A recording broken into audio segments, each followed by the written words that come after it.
For almost 1 week, protesters have been rallying against police brutality on the streets of Lexington, and things have remained relatively peaceful. There was an incident of violence on Monday night, though, and 2 teenagers faced charges. Despite that, leaders say this movement is leading to a lot of positive communication between people of all races and all professions and from all walks of life.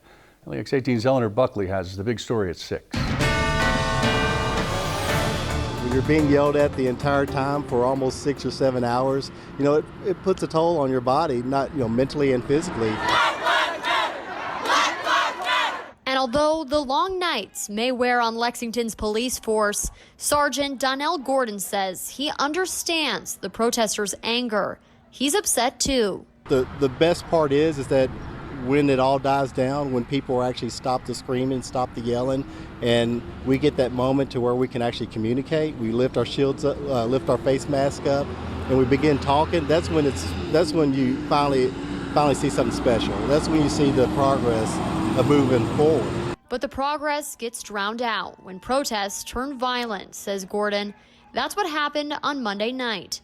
2 teenagers were arrested after police say 19-year-old Kelbert Wilson and 1 other suspect jumped on another citizen's car.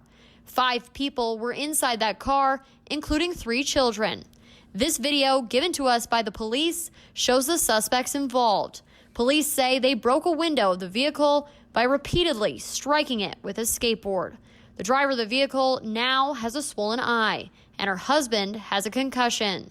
So police are now asking for the public's help in locating the 3rd suspect. That when something like that happens, when you have individuals that take away from the protest, the conversation the next day, it's not about the protest. It's about these individuals that were messing up. So with that in mind, these leaders of organizing the protest needs to have that in mind to make sure that the individuals involved in the protest aren't taken away from the message. And although this one incident did happen on Monday night, things have remained pretty peaceful in Lexington. April Taylor, who's helped organize several of these protests, says she is working with younger protesters to keep things peaceful. And their message is to remain united and conflict-free. I think some young people are just more full of rage and needing to express that. And so there have been some young people who maybe have needed to tone it down just a little bit. And so we're trying to work with those young people and teach them ways that maybe are not so insightful to express that.